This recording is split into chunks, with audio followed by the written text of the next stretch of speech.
The Future School. I am Selena Manville, and this presentation was produced as a component for the course EDU 541, School and Society, for the online Masters in Education at Franciscan University of Steubenville.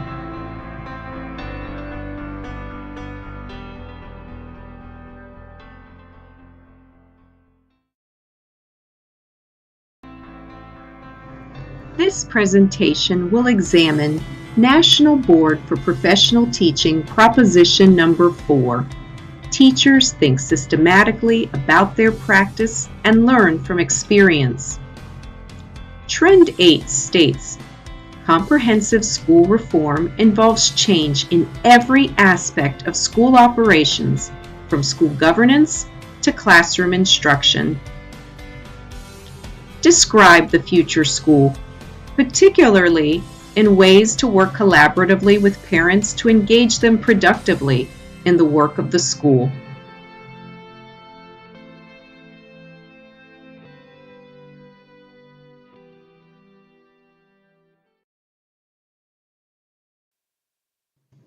Is it possible that we are already roughly 18 years into the 21st century? Most educators have at least heard the term 21st century skills and are already attempting to implement them in their classrooms. We realize now that future schools are not a science fiction notion, but a reality that truly is downloading as we speak. So how do 20th century teachers, all of us born and educated in that model, prepare ourselves for schools of the future? What changes might we expect? How do we adapt to be effective for our students? And how do we help our students' parents to partner with us in this endeavor?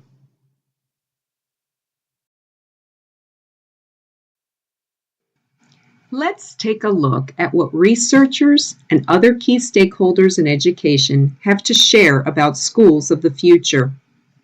In 2016, McPhail reported on the initial stages of a study done on a secondary school in New Zealand. This school opened in 2014 with the bold determination to truly embody 21st century learning. The report delves into the school's ambitious mission to develop an innovative, theme-based, correlated subject curriculum. Additionally, the school has adopted what it calls 6 key principles of 21st century learning. These principles are worth a closer look. The first principle is personalized learning. Personalized learning at this school looks like a student being able to have a choice of learning modules. In fact, student interests are incorporated in the construction of those learning modules, and learning is self-paced. A second principle is equity, diversity, and inclusivity. While many schools may have those very words in their mission statement or goal statements, this school works to make it a reality.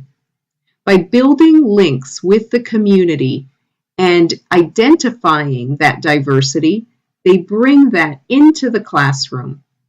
They value collaborating with highly diverse cultural groups and ensure that no group is marginalized. The third principle is knowledge to develop learning capacity. At this school, knowledge is seen as a noun and a verb. A noun is perhaps how we view knowledge. It's the content and skills that students must know and do in order to be proficient. Knowledge as a verb is somewhat innovative. This is seeing knowledge as creating new knowledge on a just-in-time basis to solve a problem of interest to the student. The fourth key principle is rethinking learners' and teachers' roles. The teacher role will now shift away from that of transmitter of knowledge to one of true partnership or working alongside students. Students shift from passive to active, and they now become co-constructors of knowledge. The fifth key principle is a culture of continuous learning. This might seem expected of a school, but this culture of continuous learning is actually aimed directly at teachers and educational leaders in the school. It recognizes that teachers must engage in new kinds of learning just as their students are doing. And it also realizes that it must incorporate principles of adult cognition and learning, which are necessary to assist in effecting the change that they would like to see in their school. And the last key principle is partnerships and relationships. The school recognizes that no longer can they operate as silos isolated from their communities. The communities are actually a tremendous resource. From community members, they can access authentic, real-world projects of interest for their students. Along with these 6 key principles are a foundation that realizes that technology, critical thinking, collaboration, and creativity are all cornerstones of 21st century learning and the future school.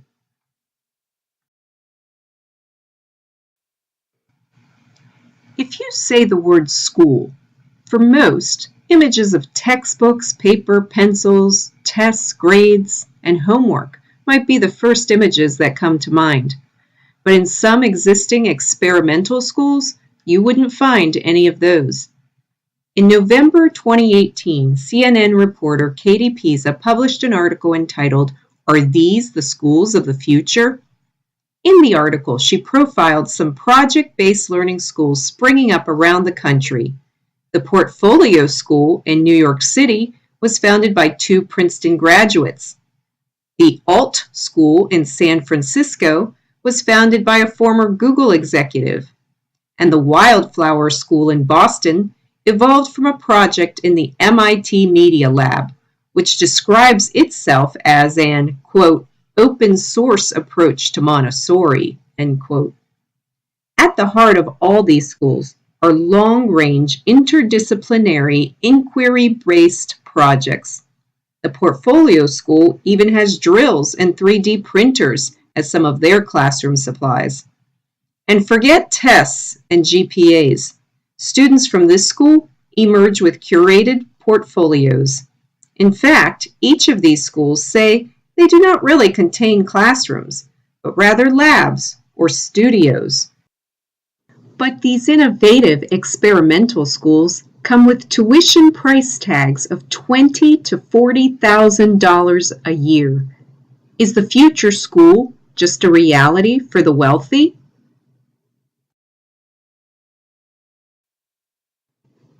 Not according to Shore and McGriff, who published an article called Future Schools in 2011. In it, they profiled several public charter schools that are taking the lead in 21st century learning in both urban and rural areas. Rocket Ship Mateo Shidi Elementary in San Jose has a large low-income population and immigrant community. Their key feature? Personalization through a hybrid learning environment, what they like to call bricks and clicks. They rank among the top 15 schools statewide. In their model, as many as 45 students might work at personalized levels on computers in a lab with just one instructional facilitator, while small groups receive critical thinking instruction from a classroom teacher. The data derived from the lab provides a constant stream of information to teachers who can then adjust instruction to their students' personal needs. A Brooklyn middle school has airport-style monitors with students' names listing what kind of instruction they will receive that period. At this school, real-time hourly reports are constantly being generated on student progress to again provide teachers the necessary information to accommodate their instruction. In Denver, a mostly minority, low-income student population school has received national attention for its high-achieving students. Students take short, informal assessments throughout the day, and again, instant real-time feedback is provided to their teachers. In Yuma, Arizona, another mostly low-income school has a similar model. Small groups take classes from teachers while others work online. Some might work on all subjects every day, while others will just do one subject per day, but for longer and varied periods, and including more interactive forms of instruction. David Raths reported in September 2018 in an article, Server Room to the Classroom. This article featured a Verona area school district in Wisconsin. In this school district, students are developing their own learning plans with iPads. The former technicians of the school have now become ed tech coaches who model and co-teach with classroom teachers. The Director of Technology title changed. The new title is Director of Technology and Personalized Learning. The online learning at these schools provide data that give teachers the power and information to personalize instructions, and they do not spend one more dime on textbooks. The future school may take its lead from Apple. Washer, Machkowski, and Newsom published an article in 2009 entitled, At the Core of the Apple Store, Images of Next Generation Learning. These authors propose that the Apple Store may indeed be a, quote, harbinger of what many learning opportunities might look like in the 21st century, end quote. Even the layout and design of the store encourages engagement and what they call thinking and tinkering.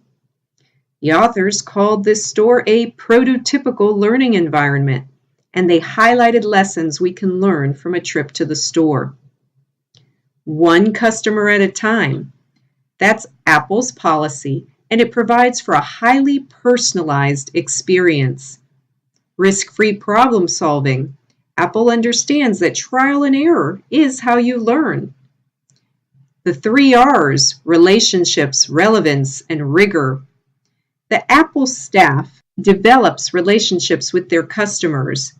They learn what their customer wants to learn, and then they help them work to solve their own problems. That's rigor at its best. Authentic assessment. This is innate in the learning experience. And at the back of the Apple Store is what they call the Genius Bar.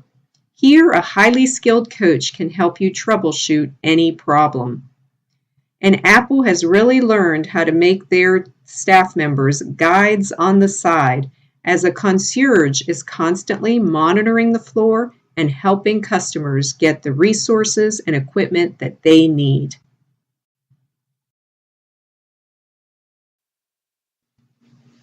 But what about the role of parents in the future school? Research shows that when parents are involved, students benefit significantly, both socially and academically. Garbaz, Zaire, Dishin, Seeley, and Stormshack examined the outcomes of parental involvement in their middle school children's socialization experience at school in their journal article, Parental Educational Involvement in Middle School, Longitudinal Influences on Student Outcomes, in 2018. In this study of 5,802 middle school students across 20 middle schools, the authors concluded that parent involvement was statistically significant as a predictor in positive peer socialization experiences. In 2013, Olmsted reported on the correlation between academic achievement and parental involvement, highlighting the use of technology to increase parent involvement in school. In the article, the author referenced Bandura's social cognitive theory of self-efficacy as a key understanding as to the correlation between parental self-efficacy and involvement in their child's education. Teachers who realize this make intentional efforts to create frequent and varied opportunities for family involvement. Olmsted points out that with ever-advancing technology, this is an important component of student success. Already, teachers use digital platforms for grades, information, learning updates, and personal communication with parents. Olmsted did distinguish 2 kinds of parental involvement, what she called reactive, which is attending meetings, volunteering, or going to back to school nights, and proactive involvement, which is engagement in the child's learning, such as reading aloud, helping with homework, or even talking to the child about his or her day. That proactive involvement is the one that has the greatest positive impact on learning. But what about the single parent who may struggle to find time, or perhaps a child who simply has a parent who is unable or unwilling to be proactive? In 2016, Murray wrote, "The Future of Parental Involvement, Nagging Other People's Children About Schoolwork." In this article, Murray offered a solution for children without stable parental presence in their lives. He said that first we must attempt to get parents involved, whether by home visits or parental education programs. But even if that failed, he offers a kind of business education model for the future based on two increasing trends: advancing technology and what he called, quote, the massive baby boomer retirement. Baby boomer retired teachers could become recruited as virtual homework parents, a kind of coach who would check in with a student every school night for 10 to 15 minutes. Check-ins could be via Skype or other kind of video conferencing. In that time, the coach could go over what's for homework, offer a quick drill, ask the student about his day, and offer guidance and encouragement. One time a week, perhaps on a Sunday night, this coach could provide a 5-minute online briefing to the child's teacher.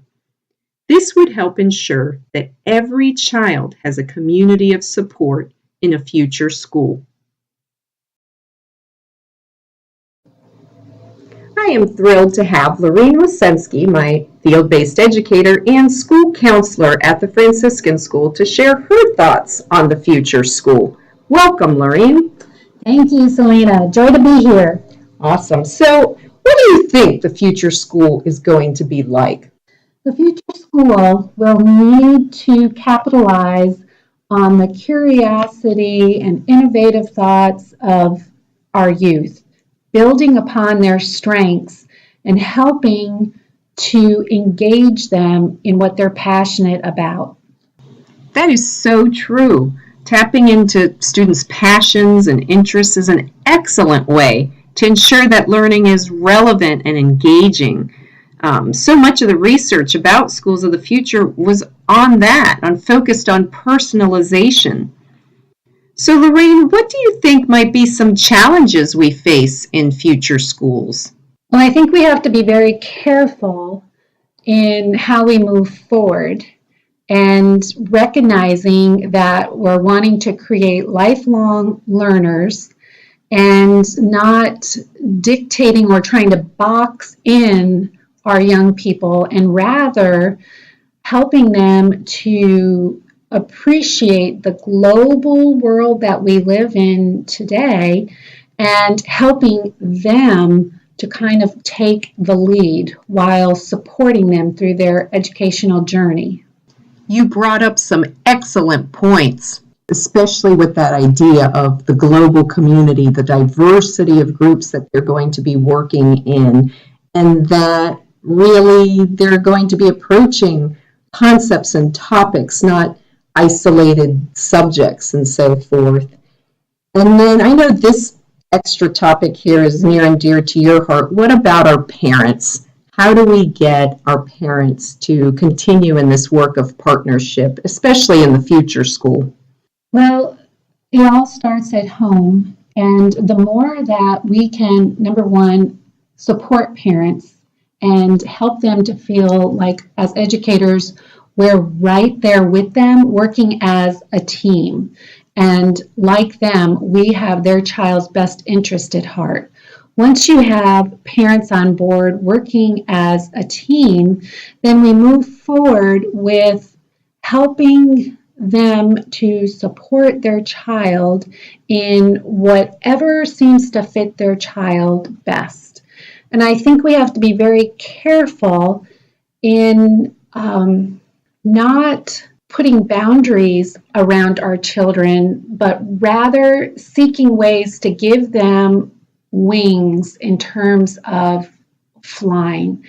And when I say flying, I think that begins with, and this involves parents, this involves educators, helping a child to identify their strengths and building from there. And the more that we can engage them, expose them, it just snowballs. And we truly want students who are totally enthused and excited about their educational journey. I couldn't agree more, Lorene.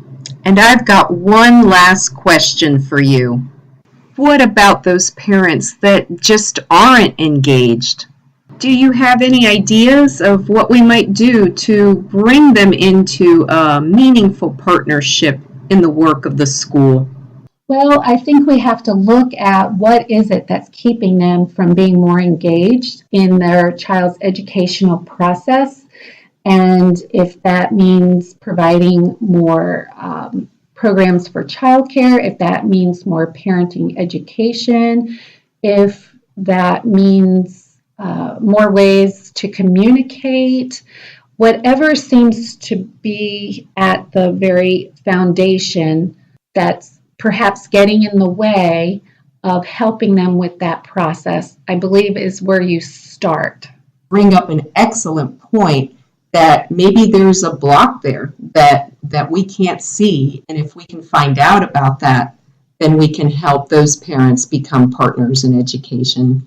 Well, I think also the more that we can free parents from guilt, and perhaps that may look like what we can suggest to them for supplementary options in their child's life, be it a retired educator, be it some type of online programs, be it some kind of support network within the school community or in the larger community, because it truly does take a village. And we don't ever want parents to think that they're in this alone, that again, we want to come together as a team, as an educational village in which the more we work together, it only benefits every child that's involved in that process. Lorene, thank you so much for sharing your thoughts with me today.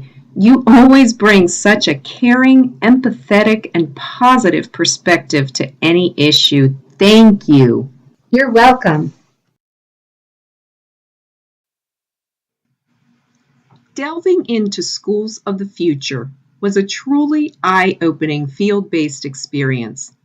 And I have to admit, it is not easy to pare down goals, not only because there was such rich content and conversation on the topic, but also because perhaps most of us as educators are still very much entrenched in schools with 20th century models. So what can we do? We can forge ahead boldly, advancing with these future school principles, no matter our current framework, by including, to the extent possible, opportunities for our students to engage in interdisciplinary project-based learning that offers them the chance to explore and solve real-world problems.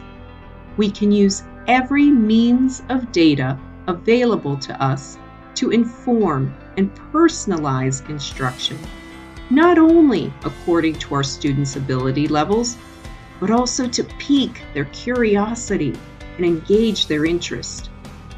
We can make every effort to engage parents in proactive partnership with us so that every child has a community of support. And perhaps above all, we need to be ready and willing to engage in continuous learning ourselves for the benefit of every student we teach.